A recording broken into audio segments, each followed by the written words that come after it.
The diner always smelled of brewed coffee and fried onions, the kind of scent that clung to your clothes long after you left. Margaret Lewis, Maggie to most, had worked there for nearly 15 years. She wasn't rich, not even close. Her tips barely kept the lights on in her small rented house, and she sometimes skipped meals to stretch her paycheck. But Maggie had something money couldn't buy, a heart that couldn't turn away from hungry eyes. It began one cold November night. Four little girls shuffled into the diner, their coats threadbare, their hair tangled by the wind. They couldn't have been older than 10, the oldest maybe 13. They sat in the back booth, huddled together, whispering. Maggie noticed the way they clutched the menu but never ordered. She walked over with a pot of coffee in her hand. "What'll it be, girls?" she asked kindly. The oldest shook her head, trying to sound braver than she looked. "We're just looking." But Maggie's eyes caught the youngest one licking her lips, staring at the slice of apple pie in the glass case by the counter. Maggie's chest tightened. She knew that look too well, the look of a child who hadn't eaten in far too long. "Why don't I bring you something hot?" Maggie said gently. "On the house. My boss won't mind." She lied. Her boss always minded, but she was willing to take the risk. Minutes later, she placed 4 plates in front of them, grilled cheese sandwiches and bowls of tomato soup, steam curling into the cold night air. The girls devoured the food like they hadn't eaten in days. The oldest whispered, "Thank you," her eyes glossy with unshed tears. From that night on, the girls came often. They never had money. Sometimes they carried each other. Sometimes they showed up with bruises hidden under sleeves. Maggie didn't ask too many questions. At least, not at first. She only knew they were orphans, bouncing between foster homes and shelters, often slipping through the cracks of a system that forgot about children like them. So Maggie became their constant. Every evening after her shift, she packed leftovers into paper bags and slid them discreetly across the table. She'd pretend she was just clearing plates, but the girls knew what she was doing. The oldest, Emma, always whispered thanks. The others, Sophie, Claire, and little Lily, would nod, too shy to speak much. Over the years, Maggie became more than a waitress to them. She became family. The sacrifice wasn't easy. Maggie worked double shifts, sometimes skipping her own meals so the girls could eat. Her landlord raised the rent. Her shoes wore thin, and her hands cracked from washing dishes in scalding water. But when she saw those girls smile, when Lily finally gained weight, when Sophie laughed for the first time in months, those were payments greater than money. Word never spread. No one knew, not even the other waitresses, who thought Maggie was too soft for her own good. She didn't care. Her heart told her this was the right thing, and so she did it. For 10 years. But life is cruel in its timing. When the girls turned 18, the visit slowed. Emma left for college on a scholarship. Sophie joined the army. Claire moved out of state with a foster family that finally treated her well. Lily, the baby of the group, pursued nursing school. They promised Maggie they'd stay in touch, but life had a way of pulling people apart. The diner closed 2 years later. Maggie, now in her late 40s, took up cleaning jobs to survive. She lived alone in a run-down house on the edge of town, with only a stray cat for company. Nights were quiet, and the memories of the girls, her girls, were her only comfort. She never expected to see them again. Until that night, the rain fell hard, drumming against the thin roof of her home. Maggie sat by the window with a chipped mug of tea, staring at the streetlight flickering in the distance. She was tired, worn down by years of labor, her back aching, her hands rough. She wondered sometimes if her life had mattered, if anyone would remember her when she was gone. Then, headlights swept across her front yard. A vehicle slowed, tires crunching against the gravel. Maggie frowned. Nobody visited her. Not at this hour. The hum of an engine cut off. Silence followed. Then came the sound of doors opening. 1, 2, 3, 4. Her breath caught. Through the rain-streaked glass, she saw the shape of a black SUV parked outside, its body gleaming even in the storm. From it stepped 4 women, their figures tall, elegant, and poised, umbrellas shielding them from the rain. Maggie's heart stuttered. She rubbed her eyes, certain she was hallucinating. But when she opened the door, the truth hit her like a flood. Emma, Sophie, Claire, and Lily, all grown, all radiant. dressed in suits and coats far finer than anything Maggie had ever owned. Their eyes shone not with hunger this time, but with something deeper, gratitude. "Hi, Maggie," Emma said, her voice trembling. "We found you." Maggie's knees weakened. She gripped the doorframe for support. "Girls? My God, look at you. What are you doing here?" Sophie stepped forward, rain dripping from her umbrella. "We couldn't stay away any longer. It's been 12 years. We owe you everything." Before Maggie could speak, Lily, the youngest, no longer a child but a graceful woman, ran forward and wrapped her arms around her. "We came home," she whispered. "To you." Maggie's tears spilled freely. She clutched them, unable to believe they were real. But the SUV waiting outside held more than just a reunion. It held a secret, one that would change everything about the lonely life Maggie thought she'd be living until her last day. The air smelled of wet earth and pine as the storm softened, a hush falling over the street as though the world itself knew something extraordinary was unfolding. Maggie, still trembling at the threshold, stared at the 4 young women standing before her. Their faces were older now, sharper, but their eyes, those same eyes that had once watched her slide sandwiches across the diner table, still carried a memory of hunger, pain, and survival. "Come in," she whispered, stepping aside. "Please, come in out of the rain."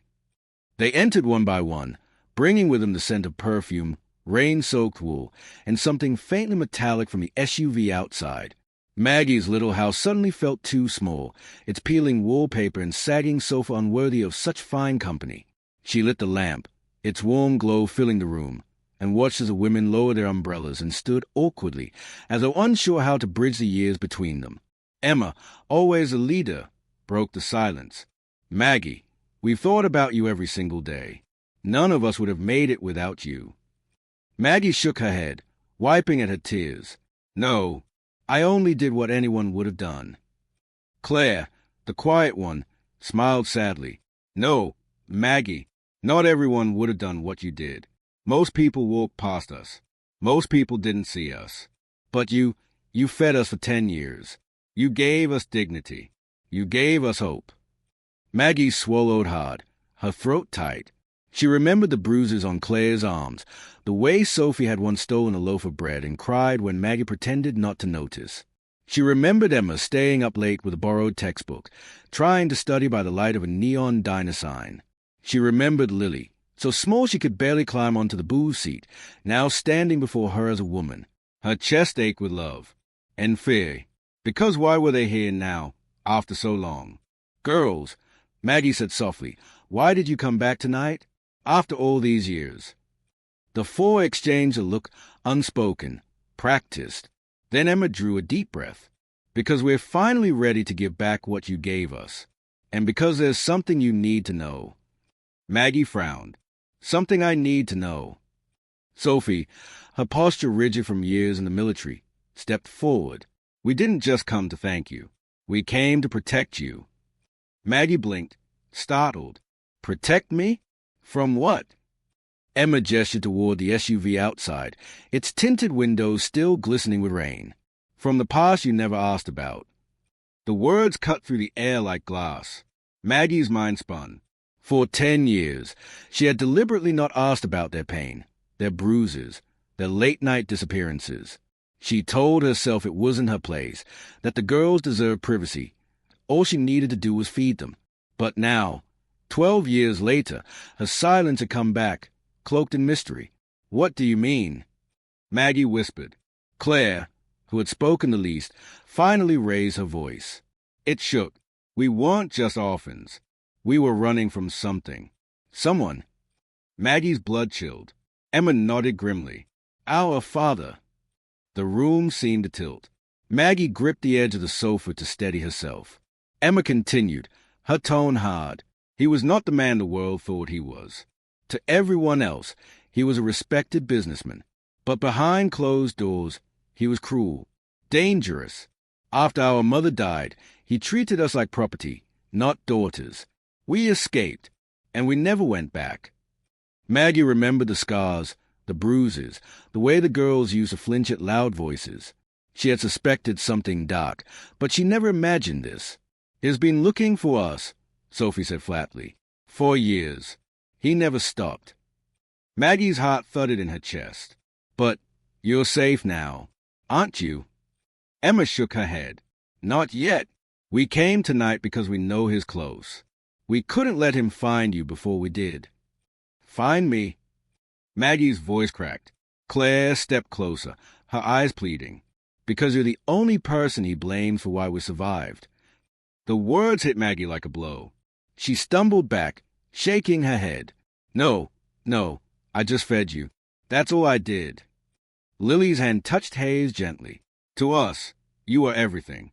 To him, you're the reason he lost control. The rain had stopped outside, replaced by the low rumble of thunder rolling across the horizon.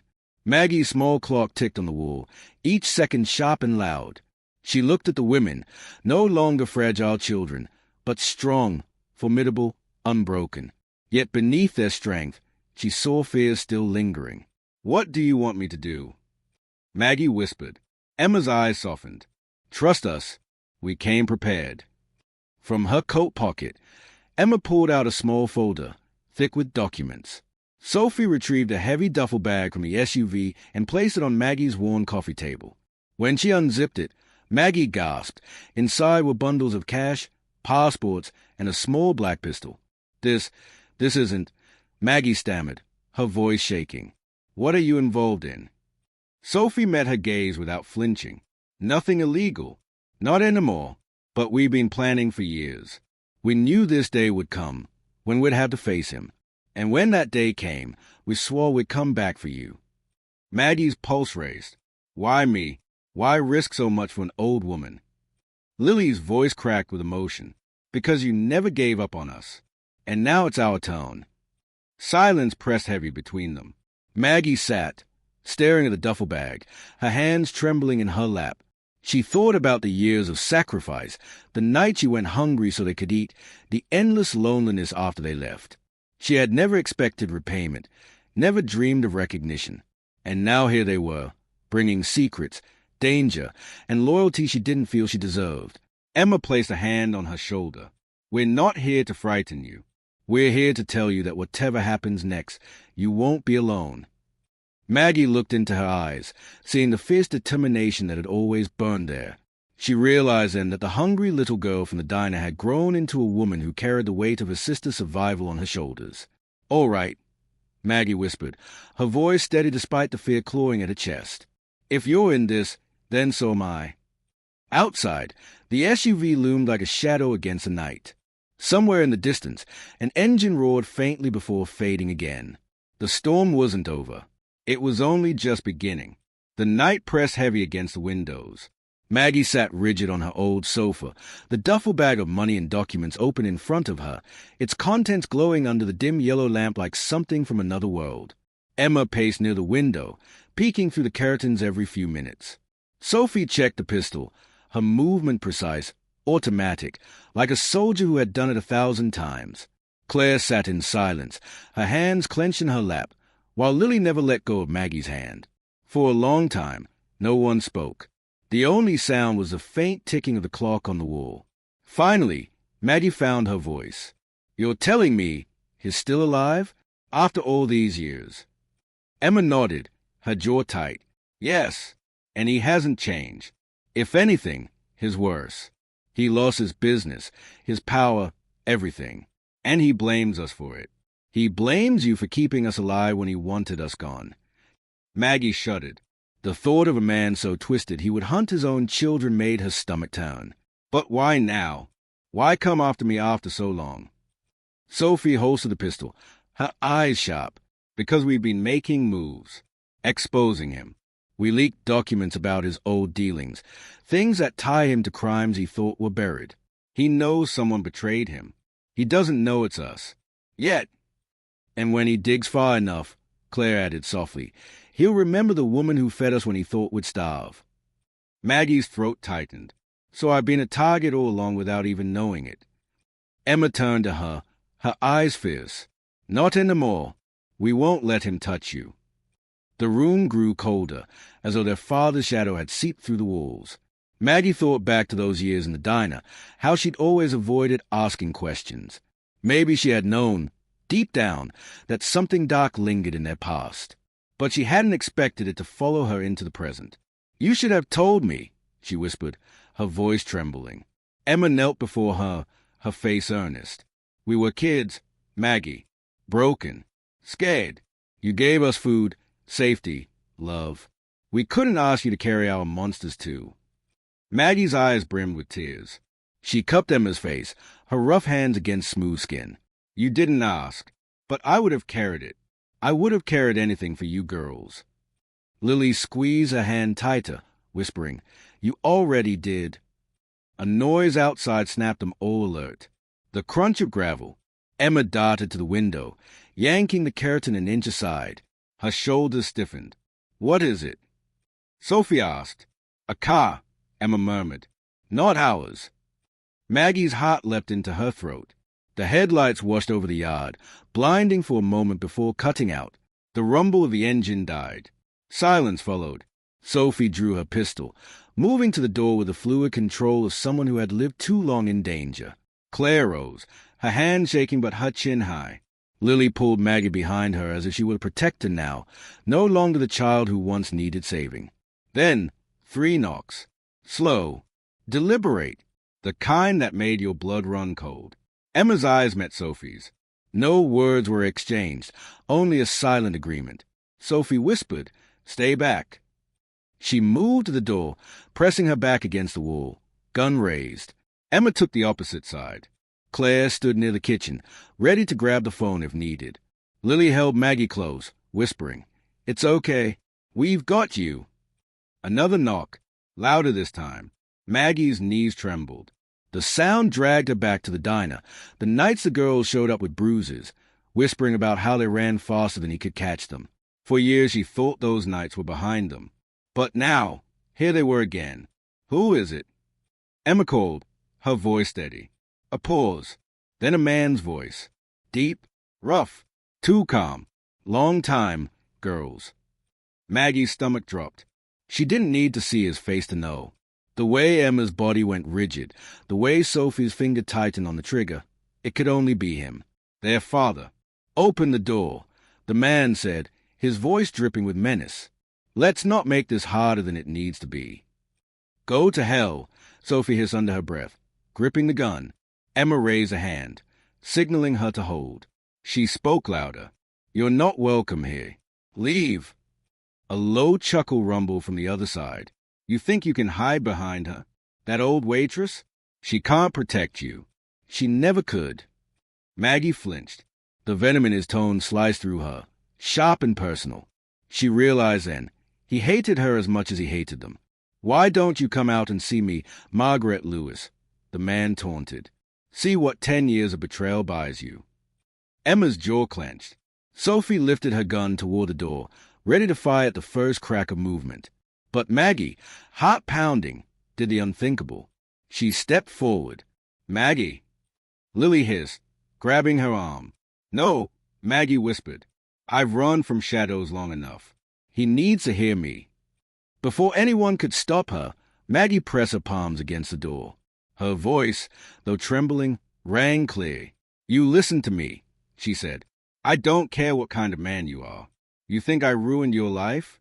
You think I took your daughters away? No, you did that yourself. They came to me because you failed them. You starved them. You broke them. And for 10 years, I gave them what you never could, love." Silence. For a heartbeat, only the sound of rain dripping from the gutters. Then the man's voice, low and venomous. "You'll regret that, woman." A thud shook the door. A kick. The lock rattled. Sophie raised her weapon. Emma shouted, "Get down!" The door burst open. The man filled the doorway, a hulking figure, older but no less terrifying, rain dripping from his coat, eyes wild with fury. He looked at his daughters first, then at Maggie, and he smiled. It wasn't the smile of a father. It was the smile of a predator. "Family reunion," he sneered. The man's presence filled the small house like a storm. His broad shoulders nearly brushed the doorframe as he stepped inside, dripping rain onto the faded rug. His eyes, cold and sharp, scanned the room, lingering on Emma, on Sophie's drawn gun, on Claire, trembling near the kitchen, and finally on Maggie, who stood at the center of it all with her chin lifted, though her hands shook at her sides. "Well," he said, his voice low and mocking, "look at you, my girls, all grown up, and the old waitress who thought she could play mother." "Stay where you are," Sophie snapped, gun raised. He chuckled, spreading his hands as if in surrender. "Really, Sophie, pointing a gun at your own father? Haven't I given you enough reasons to know better than that?" "You gave me every reason," she hissed. Emma stepped forward, placing herself slightly ahead of her sisters. "You don't belong here. You lost the right to call yourself our father a long time ago." His smile widened, teeth glinting in the dim light. "And yet here I am. Do you know how long I've waited for this? 12 years, chasing ghosts, watching you little traitors hide. Do you know what it's like to lose everything because of 4 ungrateful brats and the pathetic woman who fed them?" Maggie flinched, but she refused to step back. "You lost everything because of yourself," she said firmly, "because cruelty always destroys itself in the end." His eyes snapped to her, rage sparking like lightning. "You," he growled, "always you. They would have come crawling back to me if it weren't for your greasy diner food and your soft words. You poisoned them against me." "I didn't poison them," Maggie said, her voice breaking but steady. "I gave them love, something you never even tried to understand." The tension cracked like glass. He lunged forward suddenly, but Sophie was faster. The pistol barked once, deafening in the small room. A bullet splintered the wooden doorframe inches from his head. He froze, eyes wide with shock. "One more step," Sophie warned, her voice trembling but firm, "and the next shot won't miss." For the first time, uncertainty flickered across his face. He looked from Sophie's steady aim to Emma's burning stare, to Claire's pale determination, and finally to Lily, his youngest, who clung to Maggie like a daughter should cling to a mother. "You think you're strong now," he spat. "You think you won because you've got her." He pointed at Maggie with a sneer. "She won't be here forever. And when she's gone, you'll come crawling back to me. Blood always wins." "No," Emma said, her voice like steel. "Love wins. Every time." The silence that followed was thick with finality. The man's chest heaved, his fists clenching. He took one step backward, then another, his eyes never leaving Maggie's. "This isn't over," he growled. "Not by a long shot." He turned and stormed out into the night, his heavy boots splashing through puddles as he disappeared into the darkness. The sub's headlights cut through the rain as he climbed into another car waiting at the end of the street. Tires squealed, and then he was gone. But the shadow he left behind lingered like smoke. The room erupted in shuddering breaths. Sophie lowered the pistol slowly, her hands trembling now that the danger had passed. Emma collapsed onto the sofa, burying her face in her hands. Claire slid down against the wall, her shoulders shaking with silent sobs. Lily clung to Maggie, whispering over and over, "He's gone. He's gone. He can't hurt us anymore."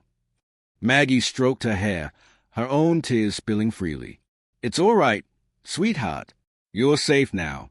You're all safe." But deep inside, she knew it wasn't over. Hours passed in restless silence. None of them slept. Every creak of the house, every gust of wind made them flinch. Finally, Emma stood and faced her sisters. "We can't keep running," she said.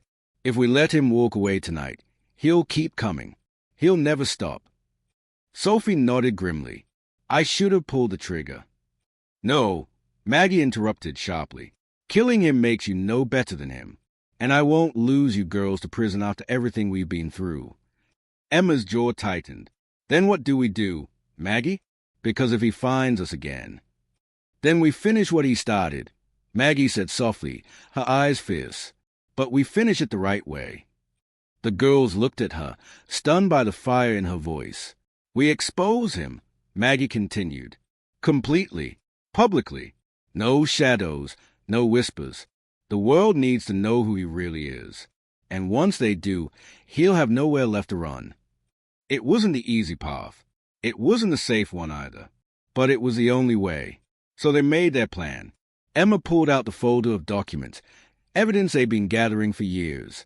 Bank records, testimonies, photos, proof of everything he'd done. Sophie contacted old military allies who could help spread the truth safely. Claire typed furiously on Maggie's old laptop, drafting statements, connecting the dots. Lily sat beside Maggie, guiding her through it all, her steady presence a reminder that this fight wasn't just about revenge, it was about justice. By dawn, the storm had passed. Sunlight filtered through the curtains, golden and soft, painting the room in hope. The SUV sat ready in the driveway, its engine quiet but waiting. Emma closed the folder with a decisive snap. "It's time," she said. Maggie looked at the mole, the hungry girls who had once sat in a diner, now strong women ready to fight for their freedom. Her chest swelled with pride and fear in equal measure. "Whatever happens," she whispered, "remember this, you were never his. You were always mine." Tears glistened in their eyes. They embraced her, all four at once, their arms tight around her. For the first time in 12 years, they felt like a family again. And together, they stepped out into the morning, ready to face the man who had haunted them, and to end his reign once and for all. The morning air was sharp with the scent of wet asphalt and pine, the kind of air that made your lungs sting when you breathed too deeply. Maggie stepped out of a little house with the four women flanking her, the black SUV gleaming in the sunlight like a sentinel. She had never imagined her life would lead here, from a worn-out diner waitress to the center of a battle she hadn't chosen but couldn't walk away from. Inside the SUV, the girls explained the plan. They had evidence, enough to ruin their father for good, financial crimes, testimony from old partners, proof of years of abuse. But evidence was nothing without exposure. They needed the world to see it. "We'll take it to the press," Emma said, her voice steady. "National outlets, journalists who won't back down. And the police?" Maggie asked. Claire shook her head. "Too many of them are still on his payroll. We can't trust them. Not until the world is watching." Sophie, sitting up front, kept her eyes on the road as the SUV roared onto the highway.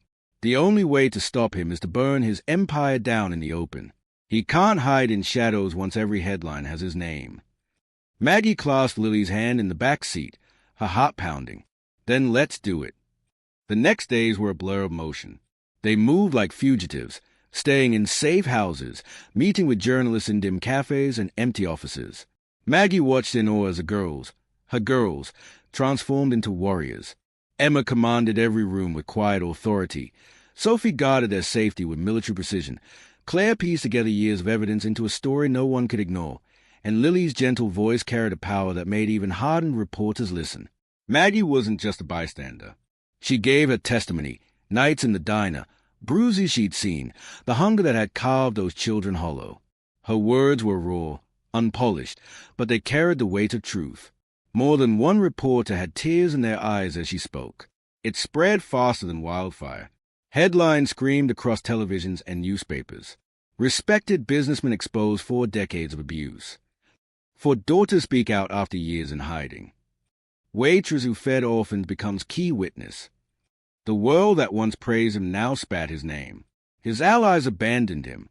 His fortune crumbled. Warrants were issued. But with every victory came danger.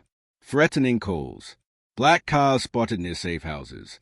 Once, in the dead of night, Sophie caught a shadow moving near their window before it vanished into the trees. "He won't stop until he has us," Emma whispered one night as they huddled in a safe house. "We have to be ready for the final strike." It came sooner than they expected. A week later, they were set to appear at a live press conference in the city, the world cameras waiting. The SUV rolled through crowded streets, police escorts surrounding them at last. Maggie sat between Lily and Claire, her heart pounding. Then, screeching tires. A black car cut across the intersection, slamming into one of the police vehicles. The world tilted, screams filling the air. The SUV skidded to a halt. Sophie shouted, "Down!" as glass shattered from a bullet cracking across the windshield. Maggie's ears rang. She clutched Lily, pulling her to the floor. Outside, chaos erupted. Shouts, sirens, gunfire. And then she saw him. Through the fractured glass, their father emerged from the black car, gun in hand, his face twisted with rage. He moved with the desperation of a man with nothing left to lose. His eyes locked on the SUV, on them. "This ends now," he roared. The world slowed. Emma reached for Maggie, pulling her behind her. Sophie shoved open the SUV door, gun raised. Claire screamed for help, her voice drowned by sirens. Lily pressed herself against Maggie, whispering prayers through her tears. The man advanced, firing blindly. Bullets ricocheted off the SUV, sparks flying. Officers fired back, but he kept coming, fueled by fury. Then Sophie stepped into the open, standing tall, her gun aimed steady. "Stop," she shouted. "It's over." But he didn't stop. Emma scrambled out beside her, her body shielding Sophie. "We're not yours anymore," she screamed. His gun rose. A crack split the air. For one heartbeat, Maggie thought it was his shot. But then he staggered, his face twisted in shock. Blood bloomed across his chest. He dropped his weapon, falling to his knees, his eyes wide with disbelief. The officers swarmed him. He collapsed onto the asphalt, his final breath escaping in a ragged rasp. And just like that, after years of terror, of running, of shadows, he was gone. Silence fell heavy after the gunfire stopped. Smoke hung in the air, the acrid scent of gunpowder mingling with exhaust. Maggie crawled from the SUV, her legs trembling, and found the girls huddled together. Sophie dropped her gun, her hands shaking. Emma clutched her, whispering, it's over, we're free." Claire sobbed openly, while Lily buried her face in Maggie's chest, her tears soaking Maggie's shirt. Maggie held them all, wrapping her arms around the women she had once fed in a diner booth. "You're safe now," she whispered through her own tears. "You're safe. And you're mine." The aftermath was a blur. Reports, interviews, the slow grind of justice. His empire collapsed completely, his name forever stained. But the story didn't end with his downfall. The world fell in love with Maggie's quiet heroism, the waitress who had sacrificed everything for 4 little girls. Donations poured in.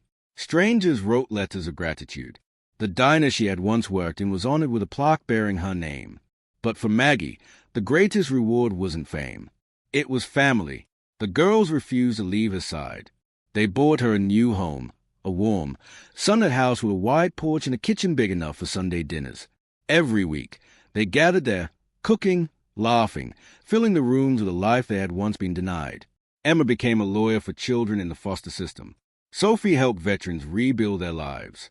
Claire wrote books, telling stories that gave voice to the voiceless. Lily became a nurse, her gentle hands healing others the way Maggie had once healed her with simple kindness. And Maggie, she grew old surrounded not by loneliness, but by love. Years later, on a golden summer evening, Maggie sat on the porch with her girls, now women with children of their own. The laughter of grandchildren echoed through the yard. Emma leaned against the railing. Sophie grilled in the yard. Claire read a story aloud, and Lily rocked a baby to sleep. Maggie closed her eyes, listening. The sound was richer than any applause, sweeter than any paycheck she'd ever owned. For 10 years she had fed 4 hungry orphans. For 12 more she had feared she'd lost them. But now, at last, she understood. Love, once given, never disappears. It circles back, stronger than before, filling empty places with light. And as the sun dipped below the horizon, Maggie whispered a quiet prayer of thanks. Because the SUV that once stopped at a door hadn't just brought her past back.